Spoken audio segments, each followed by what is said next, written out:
জন্য কষ্ট পাচ্ছ? কষ্ট হচ্ছে? শান্তি, সব ভালো আছে, সব ঠিক আছে। তুমি একটা সুন্দর নতুন জন্মে যাচ্ছ। আমার একজন আত্মীয় আছে, সে ফিল্ম স্টার। তো ওকে যখন ফার্স্ট লাইফে আমি নিয়ে গেলাম, তো আমি বললাম যে, "দেখ তো, তুই যে এই জন্মে একটা সেলিব্রিটি, তো তোর কি আগে কোনো জন্মের সঙ্গে যুক্ত ছিল?" ও দেখলো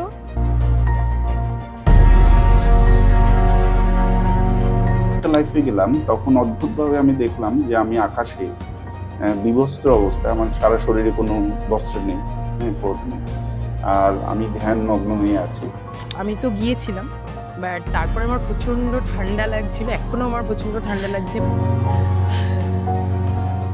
অন্ধকার শব্দটা কেন বলছো? সন্ধে হয়ে গেছে বলে? না, কালো হয়ে গেছে সবকিছু। কবরে কেন বসে থাকছিল?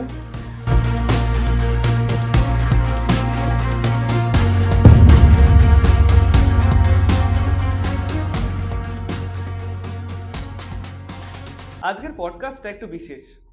আজকে আমরা সুপ্রিয়া লাহিড়ী ম্যামের একটা স্পেশাল ইভেন্টে গেছিলাম। সেখানে সুপ্রিয়া লাহিড়ী ম্যামের সাথে আমরা কথা তো বলেইছি পূর্বজন্ম নিয়ে এবং পিএলআর নিয়ে। এছাড়া আমরা আপনাকে দেখিয়েছি মানুষের ওপরে যখন পিএলআর করা হয় এবং সে তার পূর্বজন্ম দেখতে পায়, সে পুরো প্রসেসটা কিরম হয়, সে কি অনুভব করে, পুরোটা আপনাদের কাছে লাইভ তুলে ধরেছি আমরা। এছাড়া যারা যারা এই ইভেন্টে পার্টিসিপেট করেছিলেন তাদের পিএলআর করার পরে কি অনুভূতি হলো, তারা কি জানতে পারলেন নিজের পূর্বজন্ম নিয়ে, সবটাই আপনাদের দেখিয়েছি। যারা যারা আপনাদের সাথে পডকাস্ট করতে চান তারা কিন্তু নিচে দেওয়া নাম্বারে যোগাযোগ করতে পারেন। আপনারা হিন্দি বা বাংলা যে কোনো ভাষায় আমাদের সাথে পডকাস্ট করতে পারেন এবং নিজের তন্ত্র বা বিভিন্ন অকাল্ট ফিল্ডের এক্সপার্টিস পুরো দেশের কাছে তুলে ধরতে পারেন। নমস্কার সবাইকে, স্বাগত লোকান্তর রেডিওর নতুন এপিসোডে। আজকে আমাদের সাথে একটি বিশেষ মানুষ, আপনারা সবাই তাকে চেনেন, তাকে নিয়ে আলাদা করে ইন্ট্রোডাকশন দেওয়ার কোনো দরকার নেই। ম্যাম সুপ্রিয়া লাহিড়ী। ম্যাম কেমন আছো? খুব ভালো আছি। তুমি কেমন আছো? চলছে। আজকে তোমার একটা স্পেশাল ইভেন্টে তুমি আমাকে ডেকেছো কভার করার জন্য। আজকে এই ইভেন্টটার উদ্দেশ্যটা কি? উদ্দেশ্যটা এটা হচ্ছে যে, আমি তো বহুদিন আগে রেকি নিয়ে শুরু করেছিলাম ২০০৬ থেকে। তারপরে ধীরে, ধীরে নানা রকম করতে, করতে আমি পাস্ট লাইফ নিজে দেখি। তারপরে পাস্ট লাইফে ট্রেনিং শুরু করি।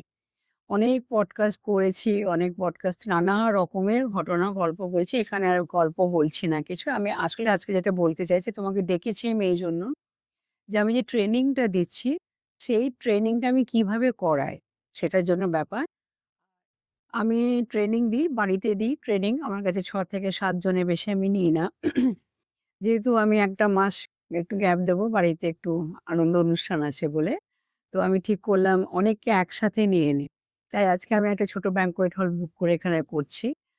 অনেক জায়গা থেকে অনেকে এসেছে, সেটা আমার কাছে অনেক বড় পাওয়া যে, আমি একটা অতি সাধারণ একজন মানুষ। আমাকে দেখে লোকেরা যে এসেছে, ভালোবাসা দিয়ে দূর থেকে এসেছে, হোটেলে থাকছে, সেটা আমি ভাবতে পারিনি যে এরকম একটা কিছু হবে। আজকে প্রায় ১৫ জন এসেছেন ট্রেনিং নিতে। তারা যে ট্রেনিং নিচ্ছে, একটা কথা আমি বলে রাখি, একটা কথা বলে রাখি যে, দেখো, তোমরা যে পডকাস্ট করো কি, আমার নিজের YouTube এ একটা চ্যানেল আছে বহুদিন ধরে, রেকি গ্র্যান্ডমাস্টার সুপ্রিয়া লাহিড়ী বললে সেখানে সবাই দেখতে পাবে। যেহেতু আমি পডকাস্ট করছি বলে আমি অনেকদিন আমার চ্যানেলে কিছু দিইনি। ওখানেও দেখি অনেকে অনেক উল্টোপাল্টা রিমার্কও করে, তাতে কিছু যায় আসে না। কিন্তু রেকি আমার এই যে পাস্ট লাইফ দেখানো নিয়ে যারা সব বলছেন না, আমি তাদের কোনো রকম বলব না যে কেন বলছেন। হতেই পারে যে যতক্ষণ না কেউ দেখবে, যতক্ষণ না শুনবে ঘটনাটা, ততক্ষণ তো একটা অবিশ্বাস্য ব্যাপার হয়েই থাকে মানুষের মনে। সেই নিয়ে লোকেরা বলছে, কিন্তু আরেকটা লোকেরা বলছে ২ দিনের ট্রেনিং হয় কি করে? আমার কাছে তো সব এসেছে। কালকে আমি ট্রেনিং দিলাম, কালকে ওদেরকে বোঝালাম, কালকে থেকে শুরু করলো। আজকে তো প্রায় সবাই সবাইকেই দেখাতে পারছে। তার মধ্যে ৩-৪ জন নিজেরা দেখতে পায়নি ঠিকই, কিন্তু ওরা অন্যদেরকে দেখাতে পারছে। এই ট্রেনিং এর জন্যই তো ওরা এসছে। এরপরে আমি কি করি, একটা গ্রুপ ফর্ম করে দিই তাদের। গ্রুপ ফর্ম করার পরে আমি বলি, তোমরা তোমাদের মতো প্র্যাকটিস করতে থাকো। ওটা ২-৩ মাসের জন্য আমি হোয়াটসঅ্যাপ গ্রুপটা রেখে দিই। একে অপরের সঙ্গে প্র্যাকটিস করে এবং কিছু প্রবলেম কিছু হলে তারা আমার সঙ্গে কথা বলে, আমি ওদের সঙ্গে সারাক্ষণ আমি যুক্ত থাকি। আচ্ছা। কোনো রকম অসুবিধে হলে ওরা আমাকে ফোন করে। তারপরে আমি ওদেরকে টেস্ট করার জন্য কারো কোনো প্রবলেম থাকলে আমি বলি, এই প্রবলেমটা তোমরা কাউকে দিয়ে দেখিয়ে সলভ করো। সেটার প্রশ্নের জবাব আমি পাই। তখন আমি বুঝতে পারি যে হ্যাঁ, এরা সবাই ঠিক মতন এগোচ্ছে। এই যে করতে পারছি, এটার কাছে আমার কাছে বড় ব্যাপার। আর হ্যাঁ, ২ দিনেই ট্রেনিংটা হয়। ২ দিনের ফার্স্ট ডে তে আমি স্ক্রিপ্ট লেখা থেকে শুরু করে কিভাবে কথার ধরন, বলার ধরন সেগুলোকে ১ম এ বুঝিয়ে দিই। এবং সেকেন্ড হাফে আমি তখন বলি, "চলো তোমরা একে অপরকে দেখাতে শুরু করো।" সেদিন কিছুটা দেখালো। তখন হয়তো ওদের বলার ধরনটা তো তখনও ঠিক মানে রপ্ত করতে পারেনি। কখনো স্পিডে হয়ে যাচ্ছে। আজকে দেখলাম বেশ ভালোভাবেই সবাই করছে। এখনো কিছু বাকি আছে। যে অনেক কিছু মানে চেঞ্জ করার আমার বাকি আছে। সেটা হবে। এখন অনেক টাইম আছে। তো সবাই ভালোভাবে করছে। ২ দিনেই ক্লাসটা হয় এবং বেশ ভালো মতনই লোকে দেখাতে শুরু করে। তবে হ্যাঁ, একটা কথা এখানে আমার কিছু স্টুডেন্ট যারা সব এসছে, তুমি পরে একটু কভার করতে পারো খুব ভালো হয়। যারা আসে কেন দেখতে আসে সেটাই হচ্ছে মনে করো তুমি এখন এই লাইনে আছো। তুমি একটা লাইনে তুমি এসে গেছো। তোমার মনে হতে পারে যে আমি এই পড়াশোনা করে এসবগুলো অন্য কিছু না করে এই লাইনটাতে কেন এলাম? তার মানে তোমার তখন মনে হবে চলো তোমাকে আমি নিয়ে যাই দেখি তো এরকম কাছাকাছি কোনো জগতের সঙ্গে তুমি কি যুক্ত ছিলে? আমার একজন আত্মীয় আছে সে ফিল্ম স্টার। তো ওকে যখন পাস্ট লাইফ এ আমি নিয়ে গেলাম তো আমি বললাম যে, "দেখ তো তুই যে এই জন্মে একটা সেলিব্রিটি, তো তোর কি আগে কোনো জন্মের সঙ্গে যুক্ত ছিল?" ও দেখলো সেই সময় ও পিয়ানো বাজাতো। আচ্ছা। পিয়ানো বাজাতো, ওকে একটা অনুষ্ঠানে ডাকা হয়েছে। ও পিয়ানো বাজাচ্ছে। ওকে ডাকাই হয়েছে কারণ that time she was a celebrity. ও একটা পিয়ানো বাজানো একটা আর্টিস্ট ছিল। তো একটা তো ছিল সেলিব্রিটি ছিল। এই জন্মে একটু চেঞ্জ হয়েছে। লোকেদের কাছে পরিচিত হয়েছে, লোকে প্রশংসা করছে সেইভাবে। এই যে একটু আমার এখানে একজন এসে সে স্পিরিচুয়াল আমি জানি যেহেতু আমার স্টুডেন্ট ও বলে আমি জানি যে ও স্পিরিচুয়াল লাইনের সঙ্গে যুক্ত খুব পছন্দ করে। নিয়ে গেলাম। তো একটু মজার ব্যাপার হলো এত ঠান্ডা লাগছিল ওর যে ওকে একটা ১ম আমরা চাদর দিলাম তারপরেও কাঁপছে। তখন আবার একটা কোট খুলে তার গায়ে চড়িয়ে দেওয়া হলো। আরেকজন মেয়ে দেখছো তার অনেকক্ষণ পর্যন্ত তার কাপড়ে চলছে তার গায়ে আমার এইগুলো কি করে হচ্ছে? লোকেরা যখন বলছে না এটা ফেক মানে হয় না, ধাপ্পাবাজি লোকেরা অনেক কিছু বলছে।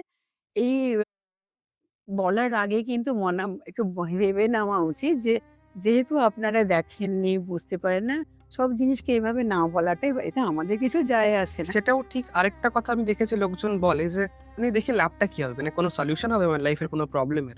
না, দেখে লাভ হবে যাদের লাভের জন্য দেখবে তারা দেখবে। আমি মানে লাভটা কি হতে পারে এটা জিজ্ঞেস করছি। লাভটা কি হতে পারে? মনে করো একজন বলছে, "আমি এই জন্মে এত ভালো মানুষ, আমাকে লোকেরা এরকম আমার সঙ্গে ব্যবহার করে কেন? আমাকে এত ঠকায় কেন? আমি তো এই জন্মে একটা পিঁপড়েও মারিনি, একটা পয়সাও ঠকাইনি।" এরকম ধরনের লোকে বলে। উল্টো জন্মে যখন গিয়ে দেখবে ও এত বেশি লোককে ঠকিয়েছে, এত বেশি লোককে ঠকিয়েছে যে ইউনিভার্স ওকে পাঠিয়েছে ওটাকে ফিল করার জন্য। দেখো, কষ্ট দিলে কিরকম হয় মানুষের সেটা তুমি এবার বোঝো। এবার ওই কষ্টটা যখন ও ভোগ করছে তো ও জানছে আমি কেন ভোগ করছি। এবার যখন ওকে দেখানো হচ্ছে, ও যখন দেখছে যে অন্যদেরকে কিভাবে ঠকাচ্ছে, তখন ও বুঝতে পেরে গেল আচ্ছা আমি এরকম ছিলাম। তাই জন্য আমার জীবনটা এরকম। এইগুলোতে আমরা কিছু বলে দিই যে তুমি এইভাবে প্রার্থনা করতে থাকো, এইভাবে সরি বলতে থাকো। তাতে কিন্তু কাজ হয়। আচ্ছা। তাতে এইজন্য লোকে দেখতে যায়। কেন দেখতে যায়, কেন দেখতে যায়? সবার দেখার ইচ্ছে হয়ও না। হুম। সবার দেখার ইচ্ছে হয় না। আমার একটা ছোট ইচ্ছে ছিল যে আমি এমন কিছু বিশাল আধ্যাত্মিকের ব্যাপারের মধ্যে যুক্ত নেই যে একবার সাধনায় বসে আছি বা কিছু। আমার একবার ইচ্ছে হয়েছিল দেখতে যে দেখি আমার স্টুডেন্টদেরকে দিয়ে দেখিয়ে দিলাম ওরা দেখছিল। হ্যাঁ, কোথাও আমি ধ্যানে আছি। কিন্তু আমার যেমন ইচ্ছে হলো আমার ফ্যামিলি আমার বড় ছেলে কে ছিল, ছোট ছেলে কে এইটুকুনি দেখা। অনেকের থাকে খুব ইচ্ছে থাকে যে আমার এই আমার সন্তান আমাকে এত ভালোবাসে কেন? এ কে ছিল আমার? এটা তো একটা মায়ের দেখতে ইচ্ছে হতেই পারে। এখন আমি খুব খুশি। আর ভালো লাগলো যে আমি এই ১ম তোমার কাছে আমি এত ক্লিয়ার ভাবে আমার পাস্ট লাইফ ট্রেনিং সম্বন্ধে আমি বললাম। আমার একটা ফাউন্ডেশন এটা তৈরি করা হচ্ছে। সেই ফাউন্ডেশনের মধ্যে আমাদের সার্টিফিকেটেরও একটা ভ্যালু থাকবে। তো ওই সার্টিফিকেট নিয়ে যদি কেউ কিছু আরো এগোতে পারে, যদি দরকার পড়ে ওই সার্টিফিকেটেরও বেশ ভালো মতনই ভ্যালু থাকবে। এটাও আমি বলতে আছি। আচ্ছা, থ্যাংক ইউ আমাদের সাথে জয়েন করার জন্য, আমাদের ডাকার জন্যে। আশা করি এরপরে সবার এক্সপেরিয়েন্স আস্তে আমরা জানতে পারবো আর সেগুলো এখন অনেক গল্প বাকি। এখন তো দেখা হবে লাঞ্চের পর। এক্সাক্টলি সেগুলো কভার করার জন্য খুবই এক্সাইটেড। মানে সবার থেকে কি অনুভূতিগুলো হলো তাদের। না কষ্ট পাচ্ছ? কষ্ট হচ্ছে? না, না, না। কি হচ্ছে? তোমাকে এগিয়ে নিয়ে যাচ্ছি। তুমি ওখান থেকে বেরিয়ে যাও। তোমাকে এগিয়ে নিয়ে যাচ্ছি। এগিয়ে নিয়ে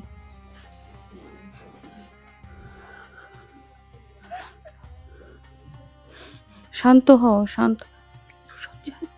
ঠিক আছে, কোনো ব্যাপার না। সবাই তো যে জন্মায় সেই তো মরে। ওটা নিয়ে কোনো অসুবিধা নেই। ঠিক আছে, তুমি শান্ত হও, শান্ত হতে, যেখানে খুব সুন্দর প্রশান্তি, খুব সুন্দর ভালো লাগা, তোমার মনটা শান্তিতে ভরে যাচ্ছে, তোমার মনটা প্রশান্তিতে ভরে যাচ্ছে, তো দিব্য জ্যোতিতে ভরা সুন্দর মন্দির, মন্দিরটা দেখতে পাচ্ছ? তুমি ধীরে ধীরে ওই মন্দিরটাতে ঢোকো, ভেতরে ঢুকতে থাকো। বেলুড় মঠ, আচ্ছা, বেলুড় মঠের মন্দিরটা চেনো? দেখতে পাচ্ছ? ঢুকতে থাকো,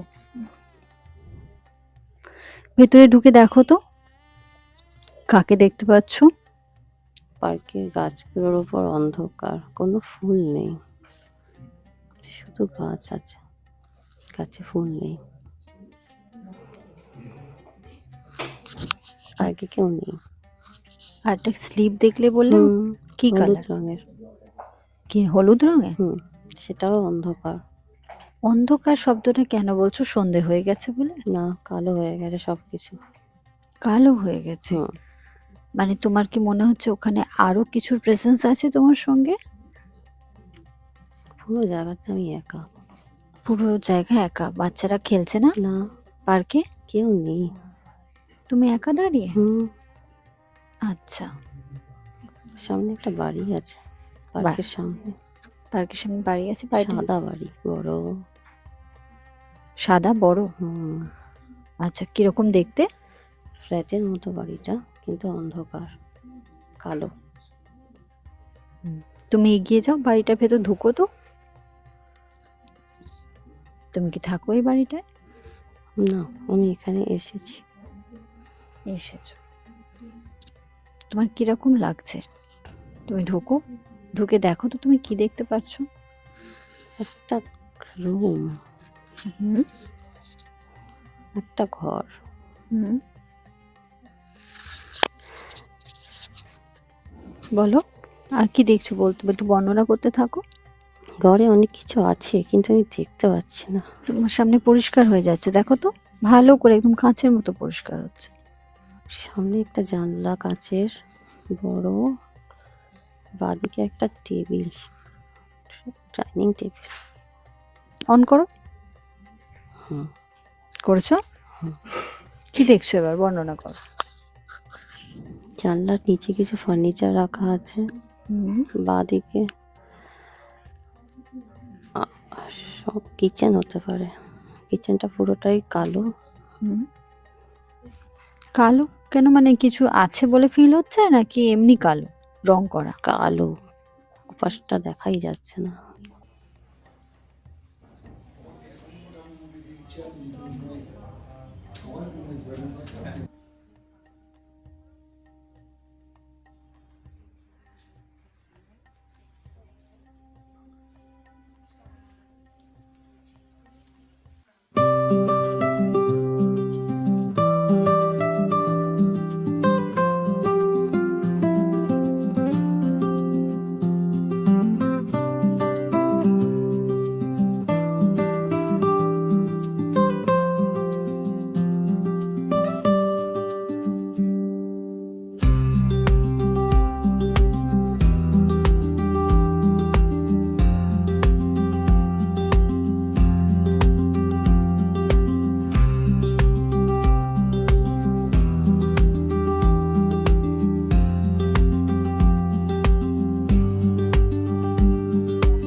পাশের ঘরে যাবো। আমি 1, 2 and 3 কাউন্ট করবো, আমরা পাশের ঘরে যাব। 1, 2 and 3 আমরা পাশের ঘরে যাব। দেখো তো তোমার মাকে দেখতে পাও না? তুমি মাকে দেখতে দেখো ভালো চোখে। তোমার মা নেই, ছবির ছবি আছে, বাবা আছে। বাবা আচ্ছা, ভাই বোন কেউ? আঁকা। জায়গাটা কোথায়? জায়গাটা কোথায় কিছু বোঝা যাচ্ছে? কিছু বুঝতে পারছি না। আচ্ছা আচ্ছা, আমি 10 বছর বাড়িয়ে দিচ্ছি তোমাকে। 1, 2 and 3। 10 বছর বাড়িয়ে দিলেন, 10 বছর এগিয়ে দিলেন, তোমার বয়স এখন 35। কি দেখছি?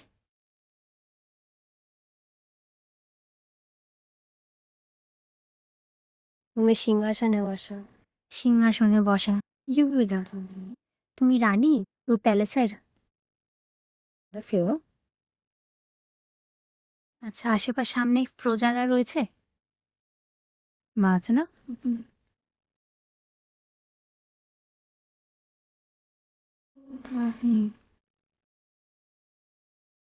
এটা একটা সভা হচ্ছে, বুড়ি মাছ। বুঝতে পারছি। আমাদের মন্ত্রীদেরকে চলুন বাড়িতে হোক। এখন বাইরের কিছু আগ্রহ হতে পারে, ওই হচ্ছে প্ল্যান হচ্ছে। তোমার মৃত্যু কিভাবে হয়েছিল ওই সময়?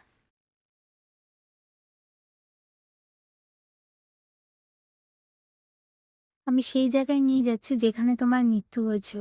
1, 2 and 3। তুমি সেই জায়গায় পৌঁছে গেছো যেখানে তোমার মৃত্যু হয়েছিল। অনেক বয়স লালিগুলির আগুন বয়সজনিত কারণে মৃত্যু হয়েছে। তোমার কি নাম বলতে পারো? আরেকটা লাইফে তোমাকে নিয়ে যাচ্ছি। এই নেক্সট লাইফে আমি এখানে 1, 2 and 3 গুনবো, তুমি নেক্সট লাইফে চলে যাবে। 1, 2 and 3। তুমি আরেকটা লাইফে প্রবেশ করছো। আজ শোন, কিরকম তোমার কাজের জায়গাটা? একটু বন্ধটা কি দেখছো? বিরকম কি বা এবার একটু ড্রেস দেখতে পাচ্ছি সামনে, বলতে রঙে, আর কিছু দেখতে পাচ্ছি না। পায়ের দিকে দেখো, একটু কিছু করে আছো?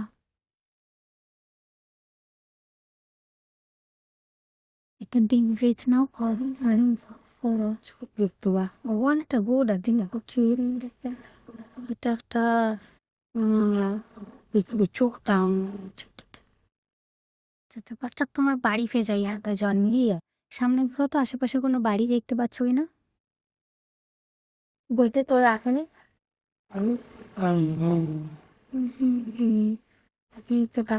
কান দাঁড়িয়ে ফেরি তারা তারা কান পাঠের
আর আজকে আপনি এখানে এসেছেন এই ইভেন্টটাতে, একটু আপনার সম্পর্কে বলুন।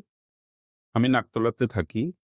আমি সুফিয়া লাহিড়ী ম্যামের কাছে রেকি ক্লাস করেছি। আমি উনার স্টুডেন্ট।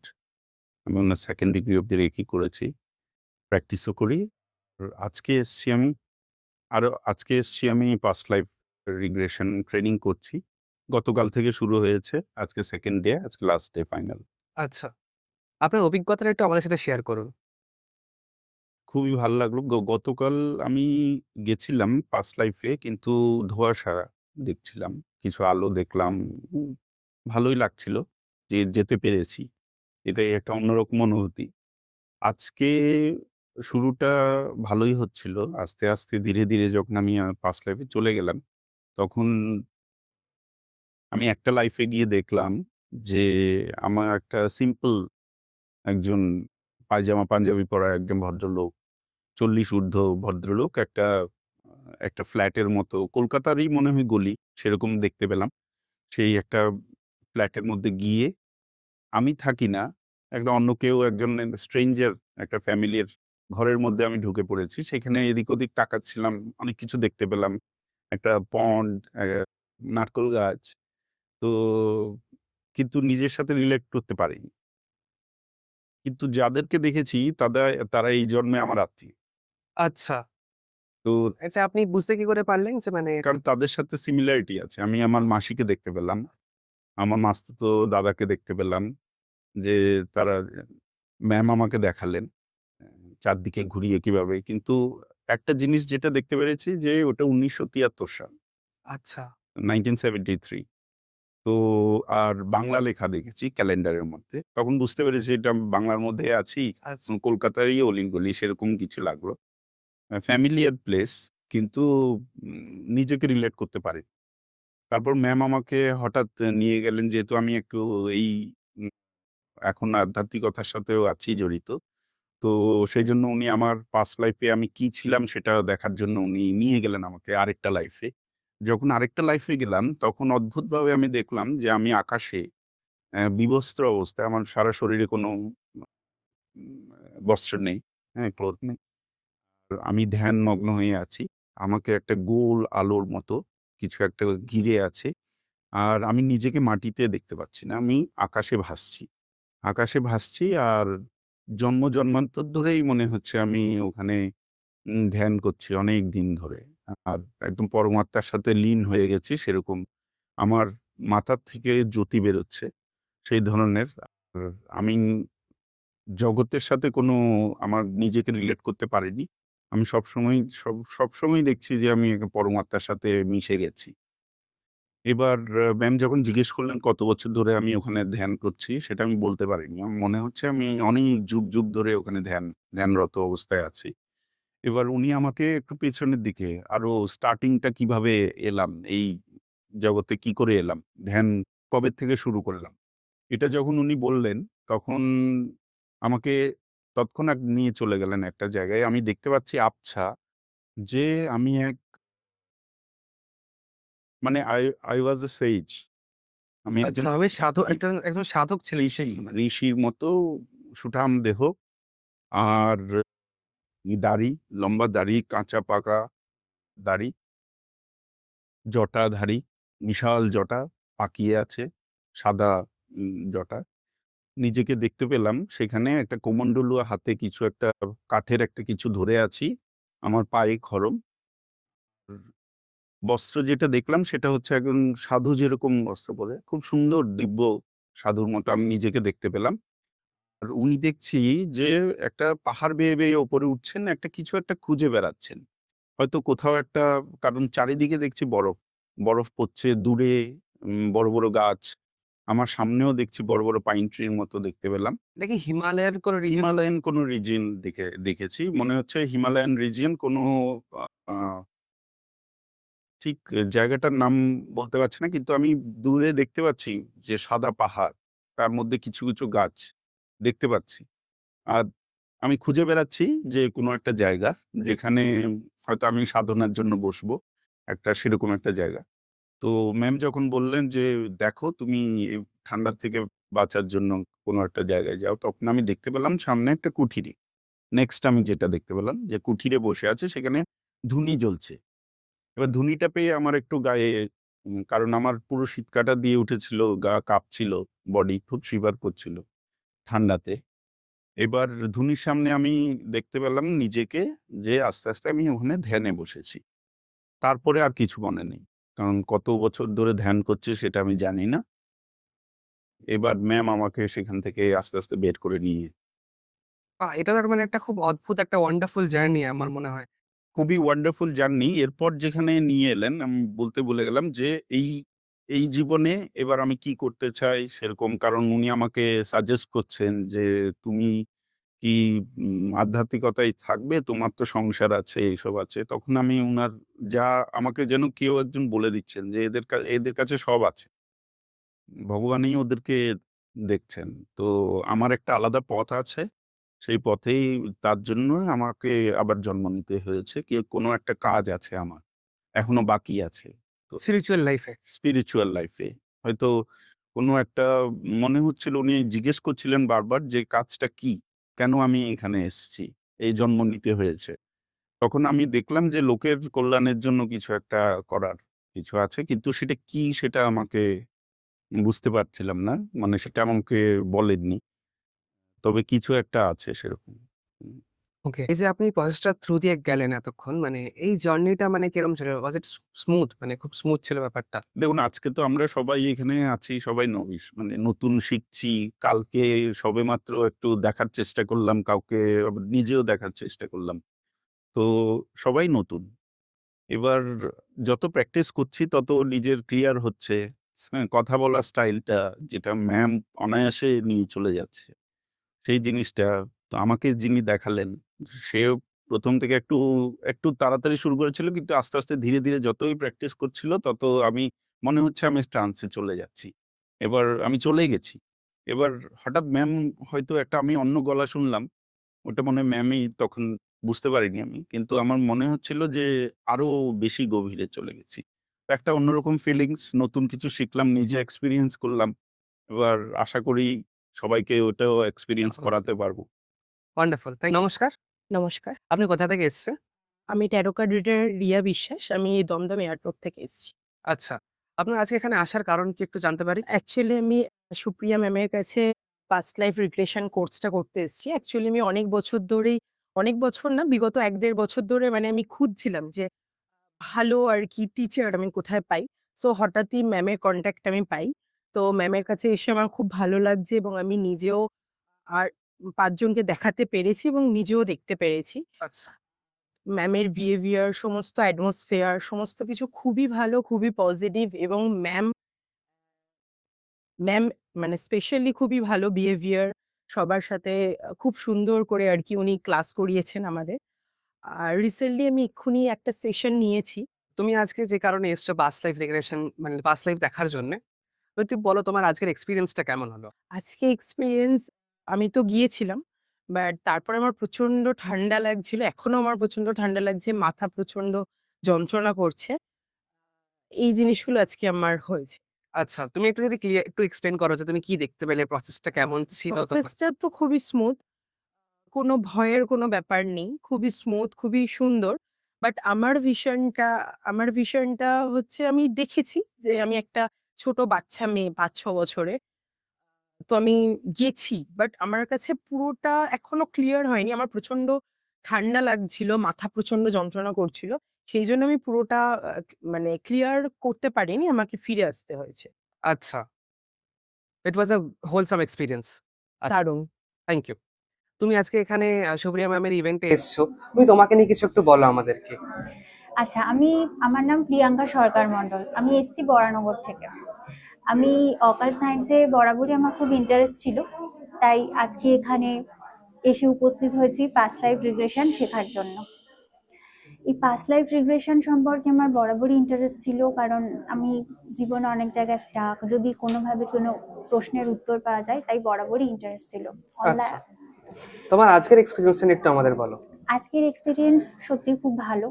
আমাকে যখন প্রথম নিয়ে গেল, আমি প্রথম ভাবছিলাম যেতে পারবো না, কারণ পাস্ট লাইফ রিগ্রেশন করতে গেলে সাবকনসিয়াস মাইন্ডকে অ্যাক্সেস করতে হয় এবং তার জন্য খুব শান্ত জায়গা দরকার, যেখানে আশেপাশে কোনো আওয়াজ হবে না। আমি প্রথমে ভাবছিলাম পারবো না যেতে, কিন্তু তারপর যখন ধীরে ধীরে যাই, সেই এক্সপিরিয়েন্সটা সত্যিই ভালো ছিল। প্রথমে একদম আলোর মধ্যে নিজেকে দেখতে পাই, কিন্তু তারপরে আর এগোতে পারছিলাম না। কিন্তু ম্যামের স্টুডেন্টদের গাইডেন্সে, যে করাচ্ছিলেন তার গাইডেন্সে আমি আলোর পাড়ে যেতে পারলাম। দেখলাম একটা জায়গায় দাঁড়িয়ে আছি, পাইনের জঙ্গল, সামনে নদী। ওইটুকু এগোনোর পর মনে হচ্ছিল যে আর কিছু দেখতে পাবো না। তারপরেও গাইডেন্সে দেখতে পেলাম যে একটা কবর, সেখানে আমি বসে বসে কাঁদছি, হয়তো আমি মারা গেছি ছোটবেলায়। তো এই অবধি আমি দেখতে পেয়েছিলাম, মানে সত্যি খুব ভালোভাবে। তারপর নিজের মাকেও দেখতে পেলাম বাড়িতে গিয়ে, এসে ছোট মানে একটা মেয়ে। পূর্বজন্মে যে আপনার মা ছিলেন। পূর্বজন্মে, হ্যাঁ। আচ্ছা, মানে সেই ফিলিংসটা খুব ধোঁয়াশা হলেও, এই যে নদীর ধারে আমি দাঁড়িয়েছিলাম, কবরে বসে খাচ্ছি, সেই ফিলিংসটা সত্যিই একদম পরিষ্কার ছিল। কবরে কেন বসে থাকছিলেন? হতে পারে ওটা আমারই কবর, আমি মারা গেছি। কারণ আমি যেটা দেখছিলাম, একটা 20-25 বছরের মেয়ে, তার নাম যখন আমাকে জিজ্ঞেস করা হলো যে তোমার পকেটে কি আছে, নাম লেখা আছে কিনা দেখো বার করে, তো নাম বার করে দেখলাম আমার নাম ইসাবেলা ছিল।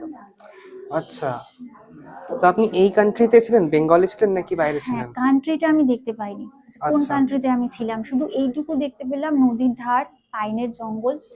আর কি নাম ছিল আমার যখন জিজ্ঞেস করা হলো, পকেটে কি আছে বার করে দেখতে বলা হলো, দেখলাম আমার নাম ছিল ইসাবেলা। আচ্ছা, তো তারপরে আমার বাড়ি কোথায় যখন জিজ্ঞেস করা হলো, তো সেই বাড়িটা আমি দেখতে পাচ্ছিলাম না। তো আমাকে জিজ্ঞেস করা হলো যে আশেপাশে কিছু কবর আছে কিনা দেখো। সেখানে গিয়ে দেখলাম যে হ্যাঁ, ইসাবেলারই কবর রয়েছে, এবং আমি সেখানে বসে বসে কাঁদছি আচ্ছা। কবরটা দেখতে পাওয়ার পর। ডেথের কোনো রিজন জানতে পারলেন যে মৃত্যু কেন হয়েছিল বা কিছু? না, সেটা জানতে পারিনি, কিন্তু আমাকে যখন আমার বাড়িতে নিয়ে যাওয়া হলো, দেখলাম আমার বয়স খুবই ছোট, সবে হাঁটতে পারি। আমার মা একটা ফ্রক পরা, কোনো বিদেশি, আমি নিজেও একজন বিদেশি মহিলা, গোল্ডেন কালারের চুল, পিঙ্ক কালারের ফ্রক পরে রয়েছি। কিন্তু কেন মৃত্যু হয়েছিল আমি ওই অবধি যেতে পারিনি।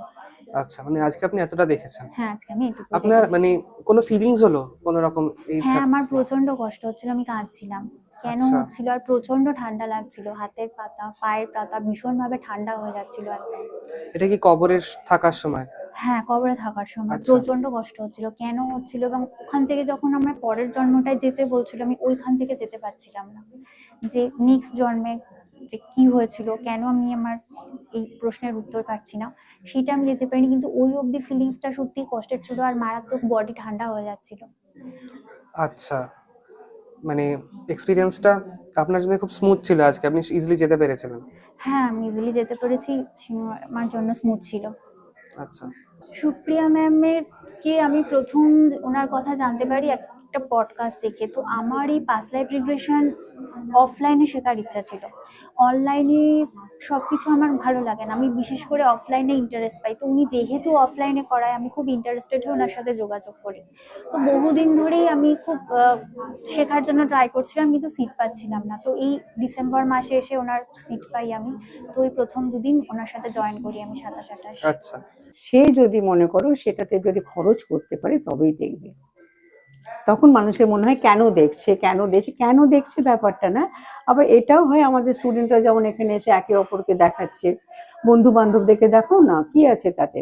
কিন্তু একদম আননোন পার্সন যখন দেখতে আসবে, তখন তো মানুষ একটা চার্জ নেবে, অবশ্যই। সেটাই আর charge ফ্রি এর নেবে। জিনিসের কোনো মূল্য হয় না। হ্যাঁ, না, ফ্রিতে কোনো মূল্য হয় না।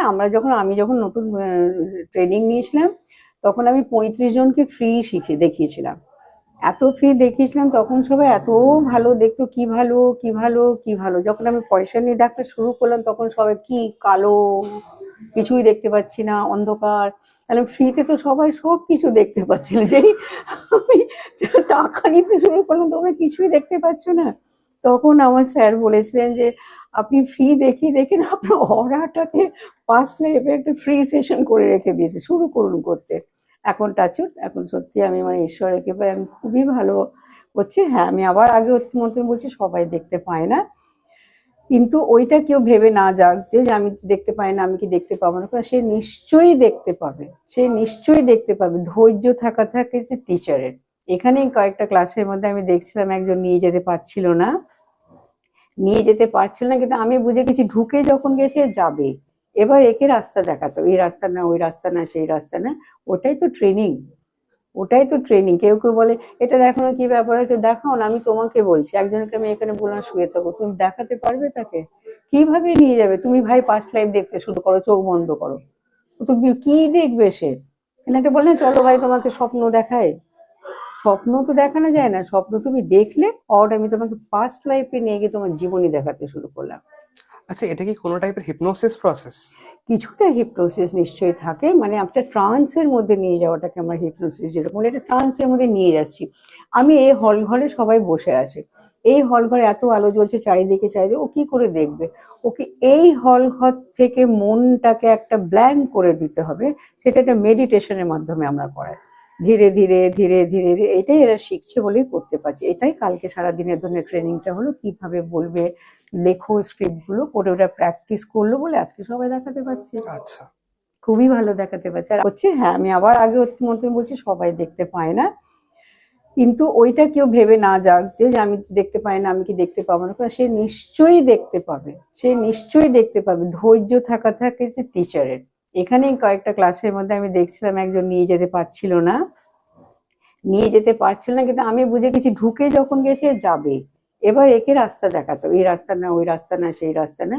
ওটাই তো ট্রেনিং, ওটাই তো ট্রেনিং। কেউ কেউ বলে এটা দেখো না কি ব্যাপার আছে, দেখাও না, আমি তোমাকে বলছি। একজনকে আমি এখানে বললাম শুয়ে থাকো, তুমি দেখাতে পারবে তাকে? কিভাবে নিয়ে যাবে? তুমি ভাই পাস্ট লাইফ দেখতে শুরু করো, চোখ বন্ধ করো, ও তো কি দেখবে সে? এনাকে বললেন চলো ভাই তোমাকে স্বপ্ন দেখায়। স্বপ্ন তো দেখানো যায় না, স্বপ্ন তুমি দেখলে অর আমি তোমাকে পাস্ট লাইফে নিয়ে গিয়ে তোমার জীবনী দেখাতে শুরু করলাম। আচ্ছা, এটা কি কোনো টাইপের হিপনোসিস প্রসেস?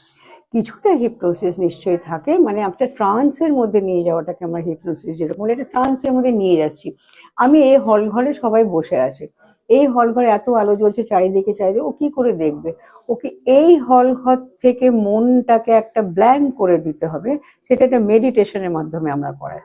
ধীরে ধীরে ধীরে ধীরে ধীরে এটাই এরা শিখছে বলেই করতে পারছে। এটাই কালকে সারাদিনের ধরনের ট্রেনিংটা হলো, কিভাবে বলবে, লেখো স্ক্রিপ্টগুলো করে ওরা প্র্যাকটিস করলো বলে আজকে সবাই দেখাতে পারছে। আচ্ছা, খুবই ভালো দেখাতে পারছে। আর আমি খুব খুশি, আর ভালো লাগলো যে আমি এই প্রথম তোমার কাছে আমি এত ক্লিয়ার ভাবে আমার পাস্ট লাইফ ট্রেনিং সম্বন্ধে আমি বললাম। আমার একটা ফাউন্ডেশন এটা তৈরি করা হচ্ছে, সেই ফাউন্ডেশনের মধ্যে আমাদের সার্টিফিকেটেরও একটা ভ্যালু থাকবে। তো ওই সার্টিফিকেট নিয়ে যদি কেউ কিছু আরো এগোতে পারে, যদি দরকার পড়ে, ওই সার্টিফিকেটেরও বেশ ভালো মতো ভ্যালু থাকবে, এটাও আমার মধ্যে আছে। আচ্ছা, থ্যাংক ইউ আমাদের সাথে জয়েন করার জন্য, আমাদের ডাকার জন্য।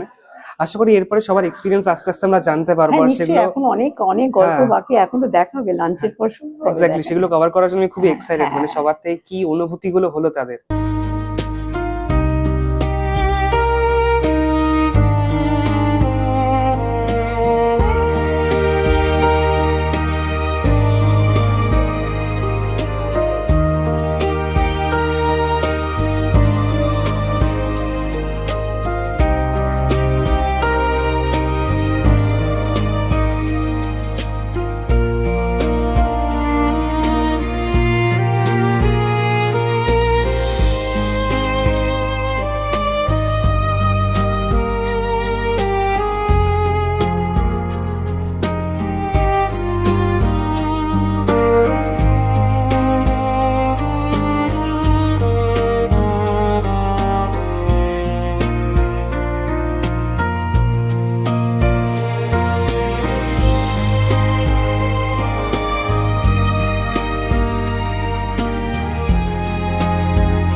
যারা যারা সাবস্ক্রাইব করেননি তারা কিন্তু এখনই সাবস্ক্রাইব করে নিন, কারণ আমরা কিন্তু পরপর অনেক ইন্টারেস্টিং কন্টেন্ট আনতে চলেছি।